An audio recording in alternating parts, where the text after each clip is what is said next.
I woke up in the body of a side character from some trashy YA novel.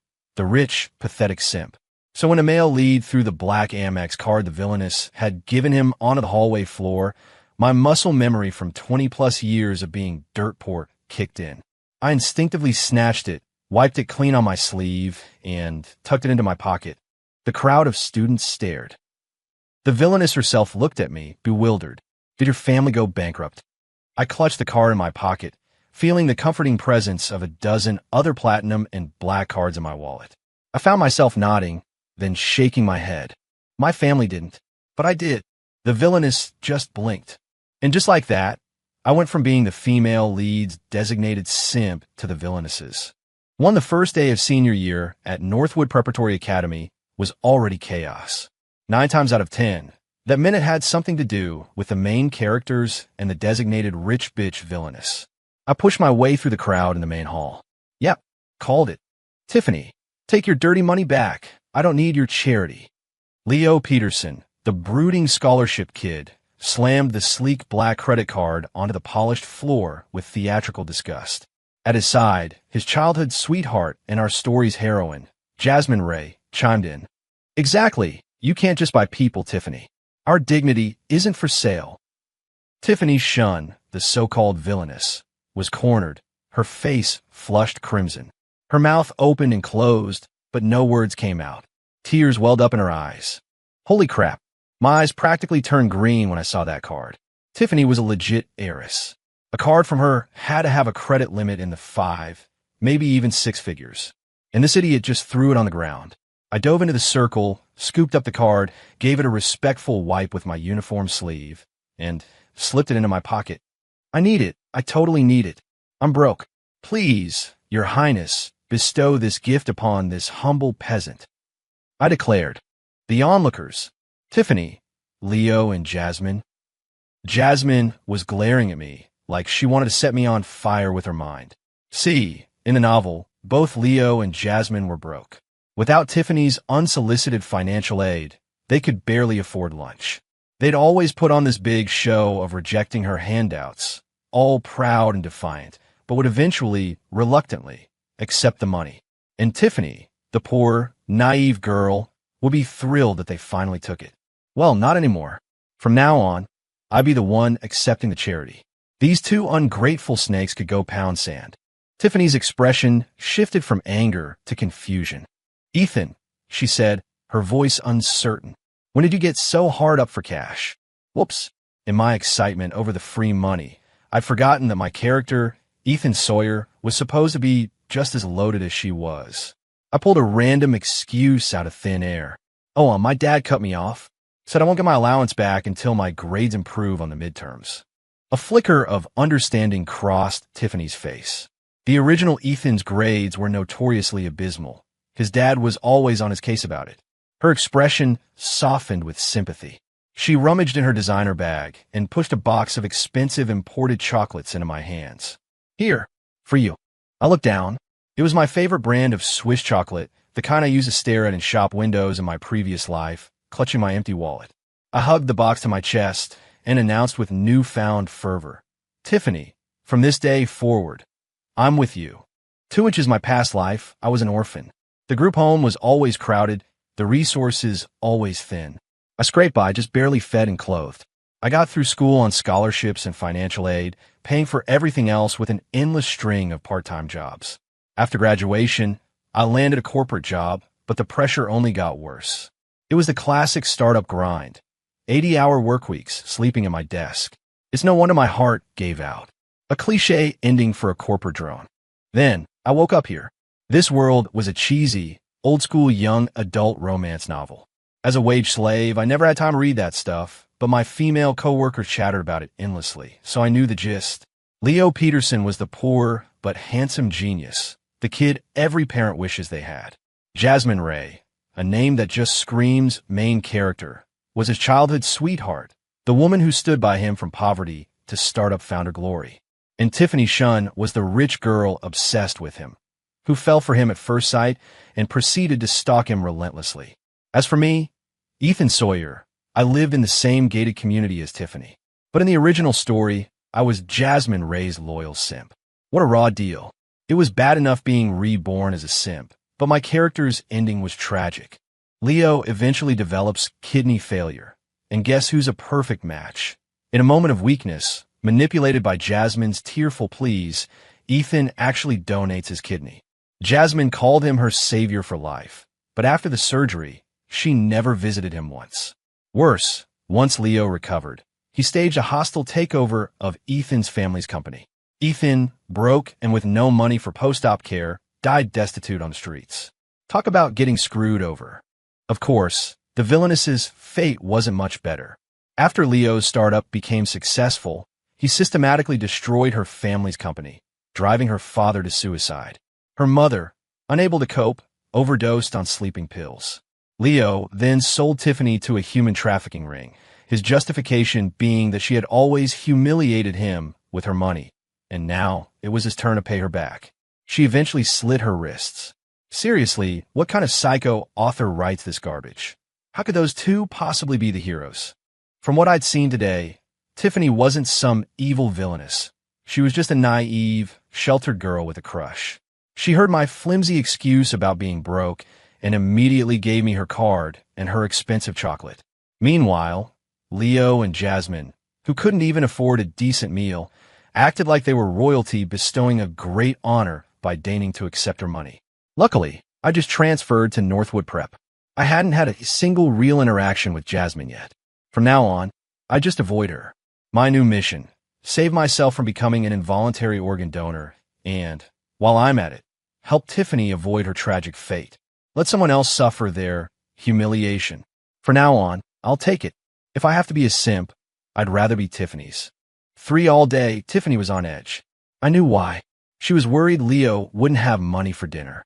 After school, when her family's driver dropped off her dinner, a lavish spread in a multi-tiered bento box, she finally broke. She picked it up, ready to march over to Leo's desk. The second she stood up, I was there. Tiffany, I wouldn't do that if I were you. Her eyes, full of worry, narrowed at me. Why not? Do you remember why Leo always gets mad at you? I asked. She looked blank for a moment. Because I give him money. I snapped my fingers. Exactly, because you give him money. Leo is a scholar. He's got pride, you know, a man of principle. Throwing money at a guy like that is the ultimate insult. Didn't you hear what Jasmine said? They don't want your money. You've been using the wrong strategy all along. Tiffany's hands, clenched into fists, tapped together. Oh, so that's why he never paid attention to me, no matter how hard I tried. He doesn't like money. A moment later, her face was a mask of academic curiosity. So what should I do now? I leaned in, adopting a conspiratorial tone. Leo's always in the top 3 of our class, right? He said he's aiming for Harvard. But your grades right now. If you don't get into the same university, you'll probably never see him again, will you? The light bulb went on. I get it. I need to study hard and get into Harvard. I nodded, satisfied. Perfect. She was teachable. As if on cue, Leo and Jasmine walked into the classroom. They saw the elaborate dinner container in Tiffany's hands, and Leo's brow furrowed. Tiffany, don't think you're special just because you have money, he said coldly. I might be poor, but I can afford my own dinner. Tiffany, having taken my words to heart, hugged the container tighter. I know, this isn't for you. Leo froze. Even Jasmine looked at her in disbelief. The lovesick heiress was actually changing her tune. I leaned against Tiffany's desk with a grin. Hey, Tiffany, I'm starving. Any chance I could have that for dinner? For the next week, the extra meal her driver brought every evening went straight into my stomach. A few times, Tiffany looked like she was about to cave and go talk to Leo, but I always managed to distract her. Leo seemed to be managing okay, but Jasmine was another story. The healthy glow was gone from her cheeks, and she looked thinner. Before, when Tiffany was trying to win Leo over, she'd always bring an extra something for his best friend, too. Now that Leo's free 5-star meals were cut off, so were Jasmine's. Stale rolls from the cafeteria and free tap water must be a real delicacy. Jasmine finally broke and came to me, her character's designated backup simp. I was just coming back to the classroom after lunch when she suddenly stumbled, lurching dramatically into my arms. Oh, Ethan, I'm so sorry, she gasped, her face streaked with tears. I'm just so hungry. My blood sugar is low. I got dizzy and couldn't see where I was going. Please don't be mad at me. She looked up at me, a vision of tragic, damsel in distress beauty. A quick glance around confirmed it. Leo was nowhere in sight. Of course, in the novel, the heroine only ever approached the simp for help when the hero wasn't around. I hadn't spoken a single word to her since I'd arrived in this world. Yet here she was, clinging to me. You had to admire the sheer power of the plot. I sighed dramatically. I get it. Don't you worry. I'll take you right over. Jasmine's eyes lit up with a flicker of triumph, but she kept up the act. Oh, thank you, but you don't have to spend any money on me, really. I'm used to being hungry. I cut her off with a serious expression. Nonsense. You've been through so much. I can't just stand by and do nothing. From her desk, Tiffany shot to her feet. Ethan, these past few days, Tiffany and I had become study buddies, building a nice little revolutionary friendship. And she despised Jasmine for constantly trying to drive a wedge between her and Leo. Knowing she was upset, I gave her a subtle wink. Why don't you come with us, Tiffany? You've treated me to so much good food. It's my turn to treat. Tiffany hesitated, glanced at Jasmine, and then reluctantly followed us. I led them straight to the school's newspaper club office. Jasmine looked confused. Ethan, what are we doing here? I ignored her and called out to a student hunched over a laptop. Hey, how about a front-page story for your next issue? Then, I launched into an exaggerated, flowery account of Jasmine's plight. I finished with a grand summary. Jasmine Ray is a student of incredible character. She would rather go hungry than accept a handout, a true testament to her integrity. This pride, this nobility, what kind of spirit is this? It's the very spirit of perseverance and international.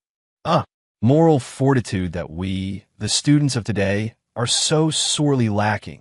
Her story deserves to be shared with the entire student body, to be celebrated and emulated. The heroine, the villainess, and the newspaper kid all stared at me, dumbfounded.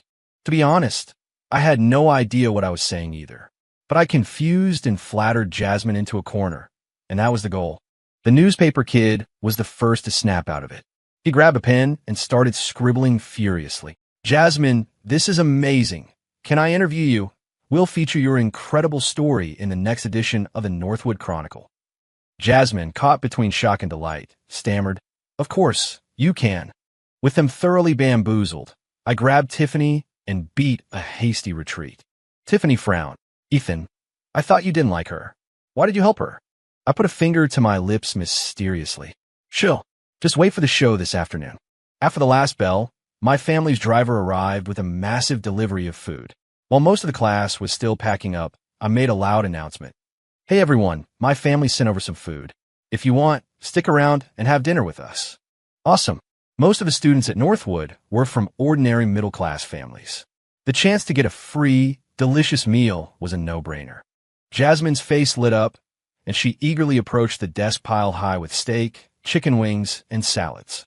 Her hand reached for a bowl of beautifully steamed fish. Just as her fingers were about to touch it, I swiftly picked it up and handed it to Tiffany. Jasmine's hand froze in midair. Tiffany, seeing Jasmine's move, happily accepted the fish. Leo saw it all. He stormed over, scowling. Ethan, Jasmine was about to take that fish. Why did you give it to Tiffany? The other students looked at Leo like he had 3 heads. Is he for real? It's Ethan's food. He can give it to whoever he wants. Wow, the entitlement. Begging for food and acting like he owns the place. I widened my eyes innocently. This fish, I had this specially made to thank Tiffany for feeding me all week. Why would I give it to Jasmine? I gestured to them both.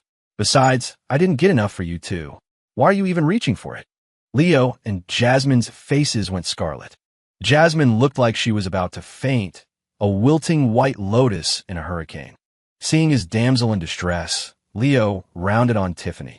Tiffany, I know Ethan is your new lapdog. He must be doing this on your orders to get at Jasmine. If you have a problem, take it up with me. Why are you taking it out on her? Tiffany exploded. I haven't said a single word. How am I targeting her? Jasmine, you tell me. I haven't even looked at you all week. When did I ever target you? Jasmine hid behind Leo, clutching his arm and mumbling, Tiffany, because Leo and I grew up together and he's always looked out for me. You see me as a threat, so you've always disliked me. She then shook her head at Leo. It's okay, Leo. It's fine. Tiffany is an heiress. A poor girl like me doesn't deserve to eat with her. It's normal that there's no food for me. I roll my eyes. The girl might be poor, but her manipulation skills were top tier.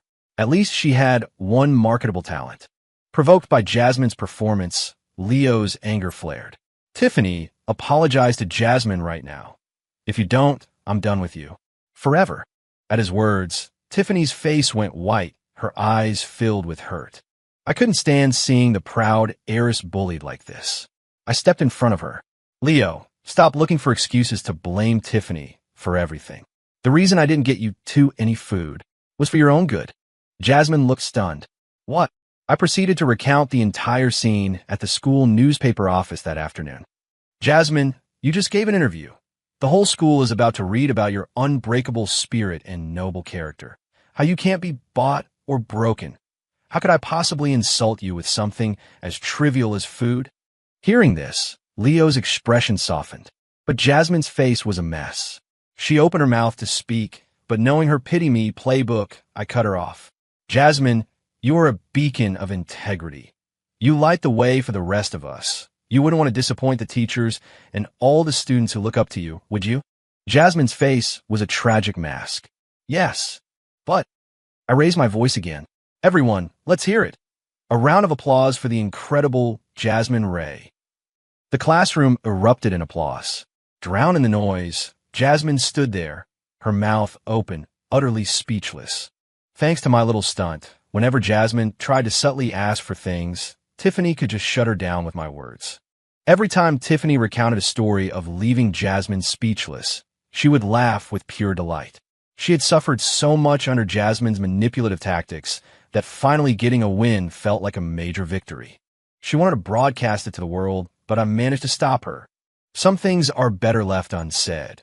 If we pushed too hard, Jasmine would have nothing left to lose and could become truly vicious.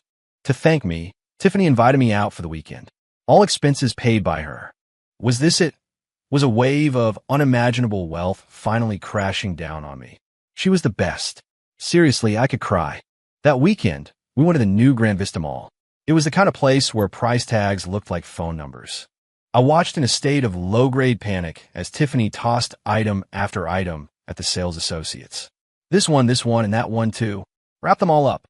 Oh God, how much was all this going to cost? I snuck a peek at a price tag and nearly had a heart attack. The pile of clothes was worth more than I'd earned in a decade in my past life. I quickly stepped in. That's enough. That's enough. I just wear a uniform at school. I don't need all this. Tiffany put her hands on her hips. All magnanimous authority. Don't try to save me money. My parents don't have a spending limit for me.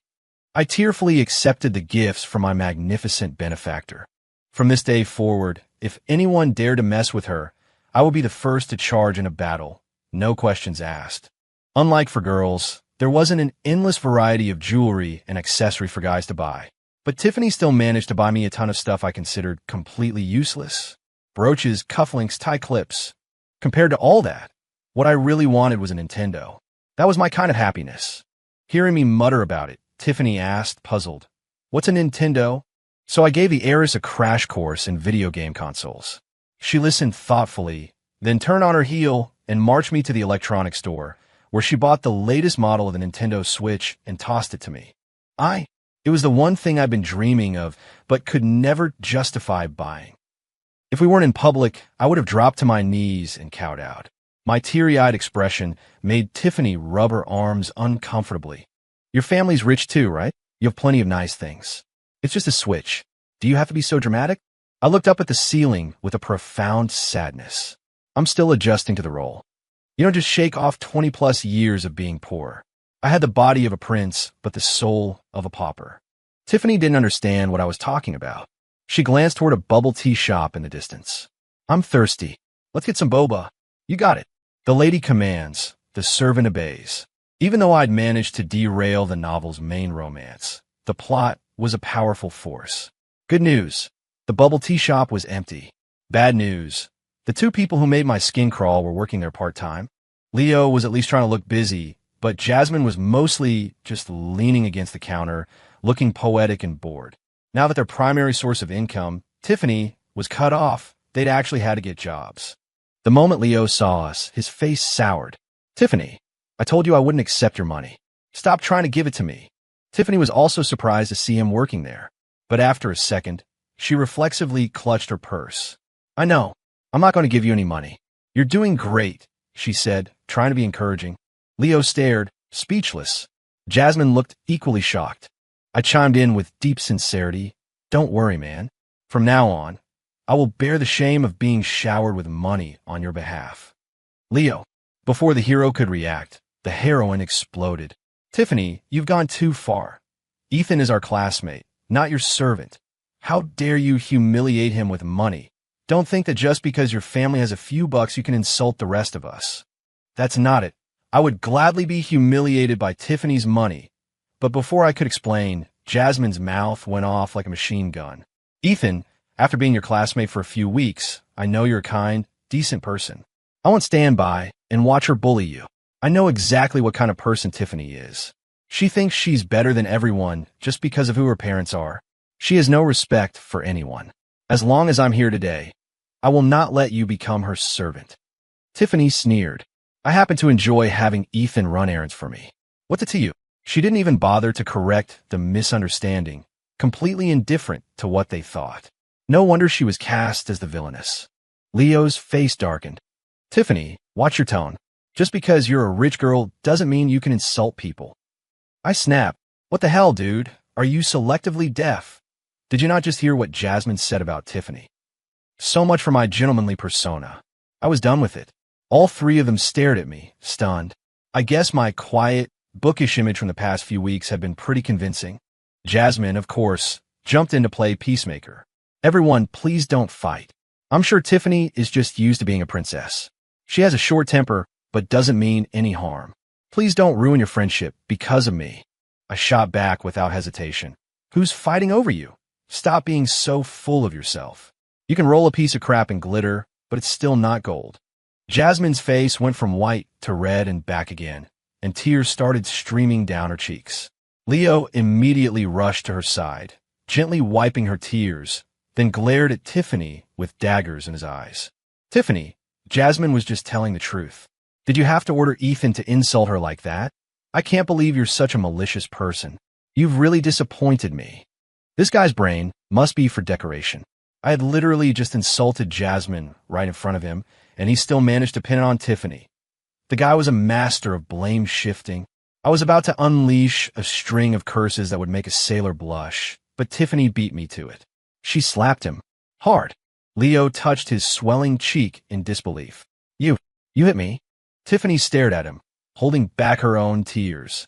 You said I ordered Ethan to insult her, right? Well, now I'm not just insulting her, I'm hitting you. A man like you, who can't see the truth and does nothing but defend his little sweetheart. I don't want you anymore. Living in this book, I come to realize these characters weren't just NPCs. They weren't the one-dimensional figures from the novel. They were real people with their own feelings. Take Tiffany. The book just called her the evil supporting character because she chased the hero and was a roadblock to their love. But she never used any underhanded tactics to pursue him. In fact, she provided the money and connections that were crucial to his future success. Leo, on the other hand, was the real ungrateful bastard. No matter how much she did for him, the first thing he did after making it big was to destroy her family, egged on by Jasmine. So when Tiffany slapped him, I didn't stop her. Ever since I decided to save her from her tragic fate, I've been trying to get her as far away from these two toxic people as possible. If this was the final break, the thing that would make her wash her hands of them for good, then it was a blessing. Besides, without Tiffany's help, Leo's path to success would be a lot rockier. If he never got rich, Tiffany's family would be safe. Jasmine saw her precious Leo get hit and rushed to his side, cradling his face. Leo, are you okay? He shook his head, mumbling, I'm fine. Jasmine, her eyes red, stepped between them and pointed an accusing finger at Tiffany. Tiffany, didn't you say you liked Leo? Even if you were angry that your little games were exposed, you can't hit him. Was your love for him all fake? The other employees in the shop started whispering. Wow, that girl is so aggressive. Hitting someone in public. Well, she's a rich kid. She can get away with it. That Jasmine girl seems so nice. The rich one must have really pushed her to get that kind of reaction. Just then, the store manager bustled in from outside. What's going on? What's all the commotion? Jasmine immediately launched into her well-rehearsed sob story, transforming back into the weak, bullied victim. The manager frowned and was about to say something, but then he saw me. His face instantly broke into a sycophantic grin. Well, if it isn't Mr. Sawyer, I should have known something special was happening today. It's an honor to have you here. All eyes in the shop swiveled to me like spotlights. Tiffany, seeming to put two and two together, tugged on my arm. Oh, right. I forgot. This entire mall belongs to your family, doesn't it? Good Lord. With that one sentence, the stares intensified, hot enough to burn. I clear my throat awkwardly. Technically, it's my dad's. Has nothing to do with me. The manager slapped his thigh. Nonsense. What belongs to your father will one day belong to you. Your family. I wasn't in the mood for pointless flattery. Since you put it that way, I said to the manager, you can fire Leo Peterson and Jasmine Ray. The manager didn't even ask why. Consider it done. Leo, who was half holding the trembling, crying Jasmine, looked at me, his face as black as thunder. I didn't do anything wrong. On what grounds are you firing me? I gave them both a contemptuous look. A minute ago, you were accusing Tiffany of using her money to humiliate you. Well, look closely. The person using power and money to humiliate you right now is me, Ethan Sawyer. And you, Jasmine, you can stop trying to smear Tiffany. My family is just as wealthy as hers. She doesn't need to pay me to do anything. I carry her bag because I want to. As for why I insulted you too, there's no reason. I'm the rich, evil bastard in this story. And I just felt like calling out two ungrateful, manipulative snakes when I saw them. After Tiffany's complete break with Leo, I threw us both headfirst into a brutal study regimen. Who needs boys? Making money in the future was way more satisfying. Every time Tiffany tried to sneak a look at her phone, I'd snatch it away. Ethan, please, she'd whine, her face a mask of despair. My brain is turning to mush. Just let me scroll for a few minutes. I'd shove a math textbook into her hands. Here, when you're tired of studying, you can memorize some formulas for fun. She'd collapse onto the sofa behind her, burying her face in a pillow. But studying is so hard. Why do I have to learn calculus? I'm never going to use sine and cosine in real life. And why learn English? There's so many Chinese people in the world, foreigners should be learning our language. That was a question too deep for me to answer. So I tried another approach. Tiffany, think about it. You're the only daughter of the Shun family. One day you're going to take over the company. If you can't read a contract or understand a financial statement, you're going to get ripped off. She fell silent, contemplating this. I pressed my advantage. And without money, you can't buy designer bags. You can't buy jewelry. You can't buy the latest couture. And without an education, you'll end up working the hardest, most stressful jobs, putting in the effort of a drug lord for the pay of a cabbage farmer. You won't even be able to afford a $10 boba tea. The color drained from her face. I delivered the final blow. But most importantly, if you're broke, that green tea sipping Jasmine will definitely mock you. There's nothing worse than being kicked when you're down. I couldn't stand it. I don't know if you could. Hell no. Tiffany shot up, slamming her hand on the table. I have to study. I must study. I breathed a sigh of relief. Thank God her competitive streak was so easy to weaponize. Fired up, Tiffany launched a full-scale academic assault, even coming up with a slogan, study till you drop, or don't even bother to start. Her parents were so thrilled, they practically wept with gratitude, thanking me for curing their daughter of her boy-crazy phase and putting her on the path to academic righteousness. My own new parents were even more dramatic, hiring 10 private tutors for us and essentially kicking me out of the house, ordering me to go live and study at the Shuns, and not to come back until I broke the top 100 in the midterm exams. Tiffany patted my arm reassuringly. Don't worry, I'll give you money. I've got plenty. I could seriously cry. She was too good to me. In the original novel, thanks to Jasmine's rumor-mongering, Tiffany was a social outcast in her class. But under my management, Jasmine was so busy working part-time jobs just to eat that she had no time to stir up trouble. Without the two main characters poisoning the well, Tiffany, who was actually quite fun when she wasn't being an over-the-top heiress, became pretty popular. Influenced by her newfound dedication, the entire class started studying harder. Our homeroom teacher was on the verge of tears of joy. You little monkeys are finally hitting the books. He even gave a special shout-out to Tiffany for leading the charge. During midterms, Tiffany was a nervous wreck, whispering to herself, "You can't do this. Don't be scared. You're an heiress. You don't lose." When the results came out, she almost burst into tears. Tiffany, who had always been a solid C student, had shot up into the top 50 of our year. "See, you're amazing, Tiffany," I encouraged her. "Keep this up, and you'll be in the top 10 in no time." She sniffled. "What about you? What did you get?" I gave her a mysterious wink. "Guess." She guessed over and over, but never got it right. But during class, our homeroom teacher excitedly announced the good news. Our class average on this midterm was significantly higher than last semester. Everyone has shown remarkable improvement, especially Tiffany Shun, who jumped over 100 places. The class applauded, their smiles genuine. Only Leo and Jasmine looked miserable. They had been working so much that not only had their grades not improved, they had actually dropped. Then our teacher beamed and dropped an even bigger bombshell. Furthermore, the number 1 ranked student for this midterm is also in our class. Congratulations to Ethan Sawyer. The applause was deafening. It was a huge deal. Our class was an honors class. We were just a regular track. For one of us to suddenly clinch the top spot was shocking. Tiffany was floored. "You're that smart. We had the same 10 tutors. How did you learn so fast?" I smiled humbly. "Just got lucky, I guess." She rolled her eyes. "Yeah, right. Hey, I was telling the truth. If it weren't for the fact that I'd lived a whole other life and retained all that knowledge, there's no way I would have been number 1. That evening, Tiffany triumphantly showed her dad her report card. "Mister." Shin grabbed my hands again, thanking me so profusely I thought he was going to ask me to be his sworn brother. Tiffany's thank you gift was another credit card. "Here, go spend it. There's more where that came from. Don't you dare try to save me money." The next day, a rumor that I had cheated to get first place was all over the school. The moment Tiffany and I set foot on campus, we could feel the weird stares. When we got to class, our classmates filled us in. I knew at once who was behind it. Who else but our resident troublemakers? "Don't worry, Ethan," one of them said. "We all know you earned it. We'll back you up." Tiffany was pacing back and forth in a fury. "I'm so mad. I'm so mad.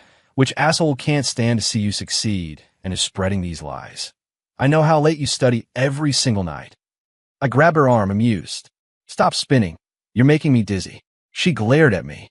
"Hello, you're the one being slandered. Why are you so calm?" I shrugged. What else should I do? If freaking out would help, I'd gladly do a few laps with you. Our homeroom teacher called me to his office, his face grim. A bunch of other teachers were there, even the dean of students. I raised an eyebrow, but said nothing. My teacher spoke in a low, serious voice. "Ethan, I believe you. Don't panic. Just tell us what you know. The teachers are here to support you." I nodded. "Please." I navigated corporate politics for years in my past life. This little high school drama was nothing. Besides, this time I had a rich dad. I had the capital to go absolutely crazy if I wanted to. I was mentally preparing my battle speech, but it turned out to be completely unnecessary. The dean started, "Ethan, you just transferred here this semester. You couldn't have made any enemies yet. Do you have any idea who would want to frame you?" "Me?" "Huh." My hot-headed math teacher slammed his fist on his desk. "If I find out which little punk is spreading rumors instead of studying, I swear I'll..." Our homeroom teacher cut him off. "Will you shut up? There's a student present. You'll be a bad influence." "Me?" The things I was thinking were a lot worse than what he was saying. After listening to the teachers talk for a while, I realized they hadn't called me in to interrogate me, but to comfort me.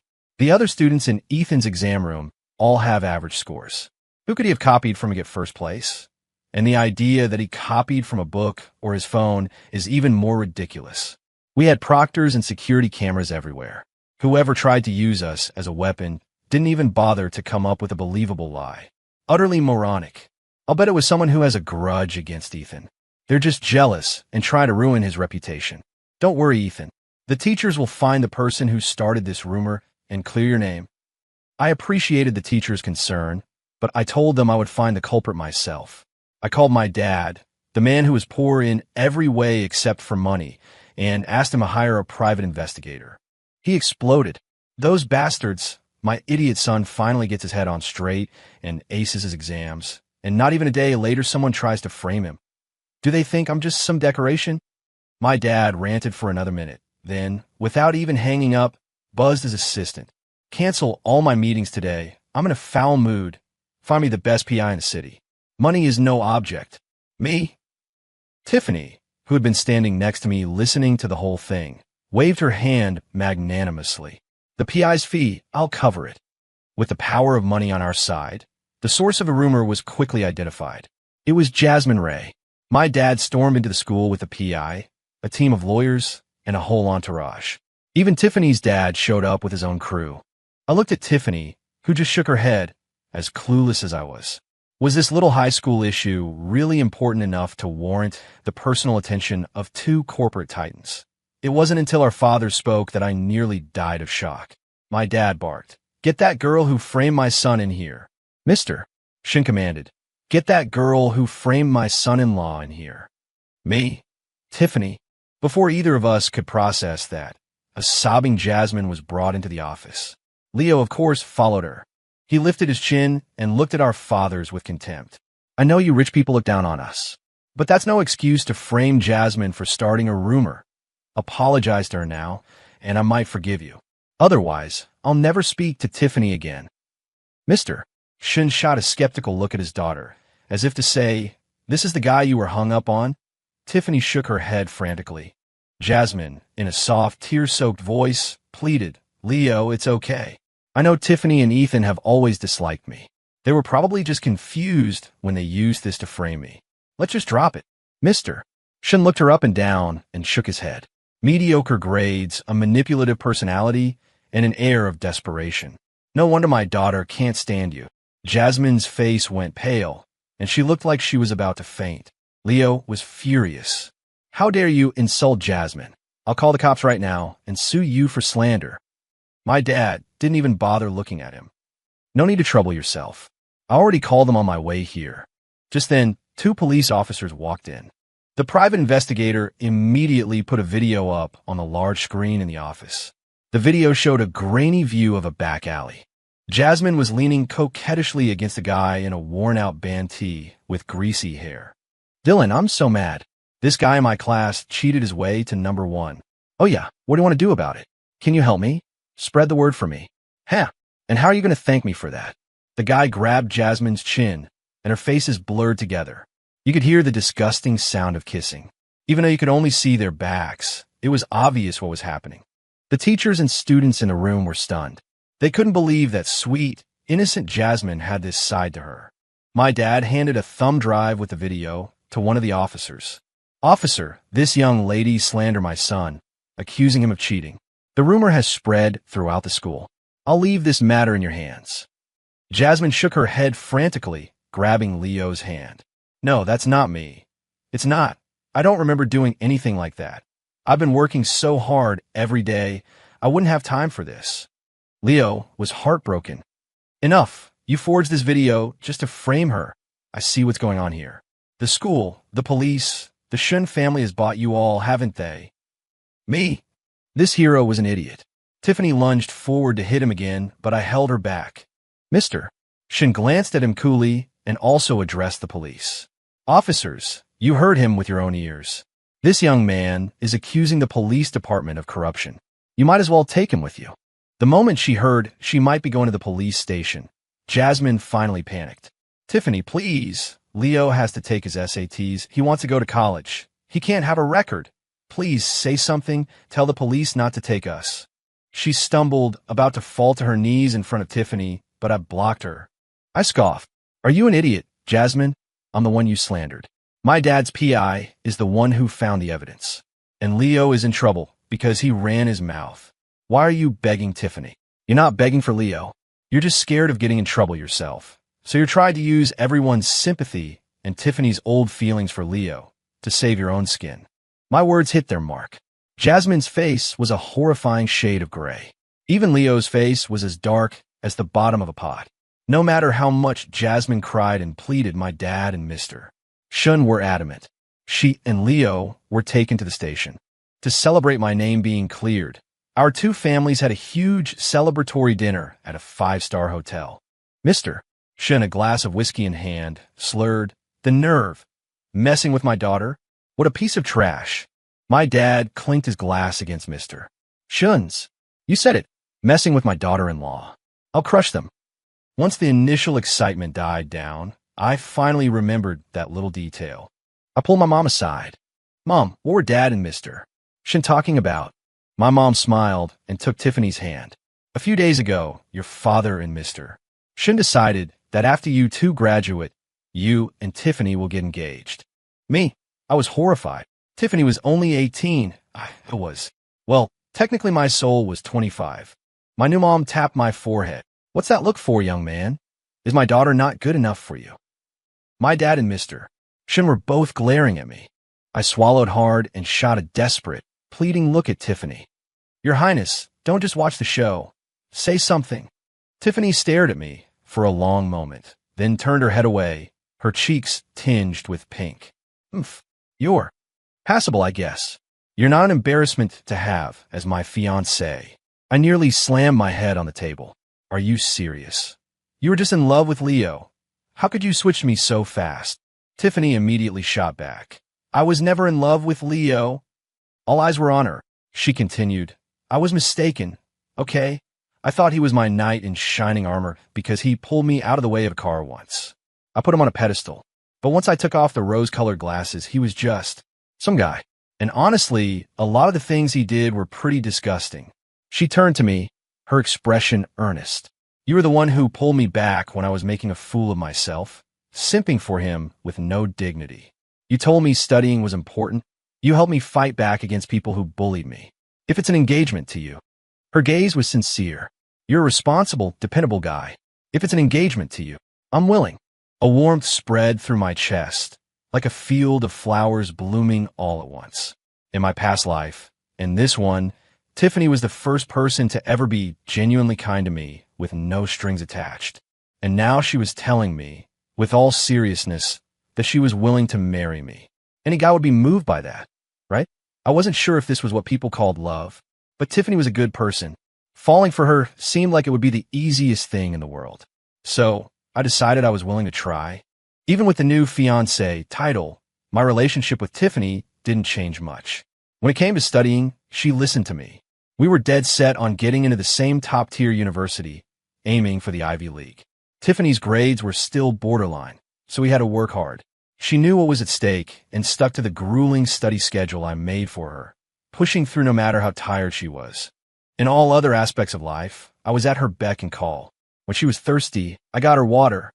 When she was tired, I gave her a shoulder rub. My main function was providing premium, personalized service. As for our hero and heroine, my families and the Shin's lawyers were not messing around. They made sure the facts of the case, Jasmine's slander against me, Leo's defamation of the police, were firmly established.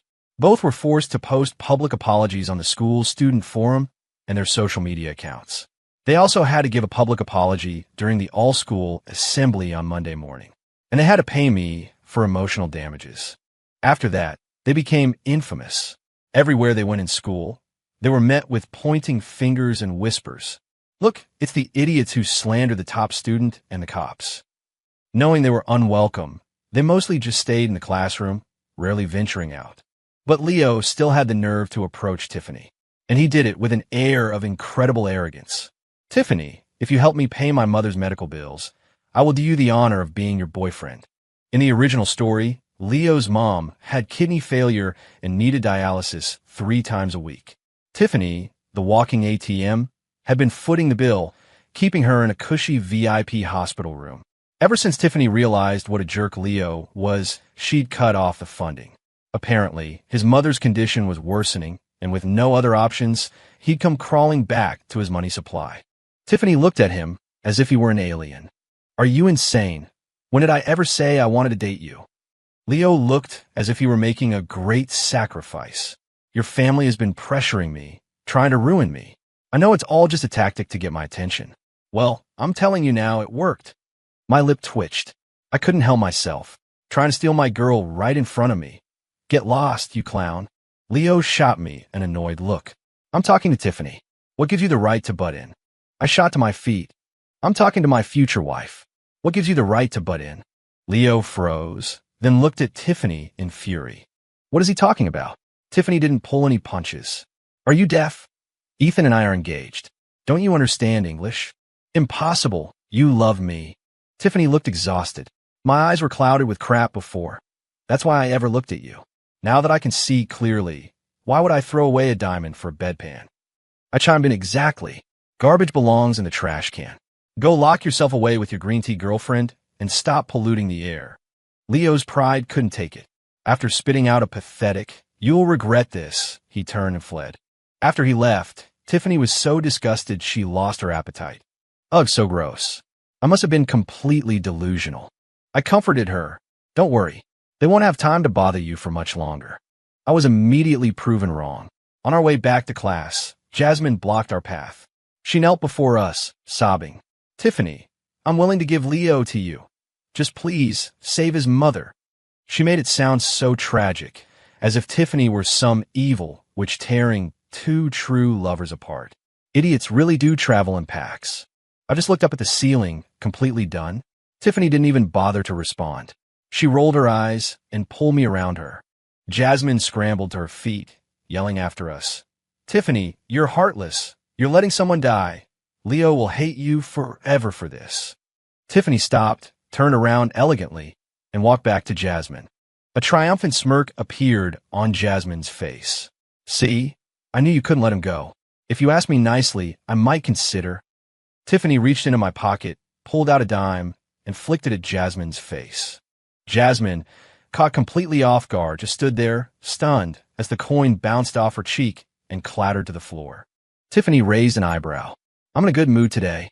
Take this as a tip for the little drama you and your idiot boyfriend just put on. That arrogant little look in her eyes was straight out of a CEO romance novel. It was magnificent. I found myself wondering. Our study schedule was packed. Where on earth did she find the time to watch The Crown?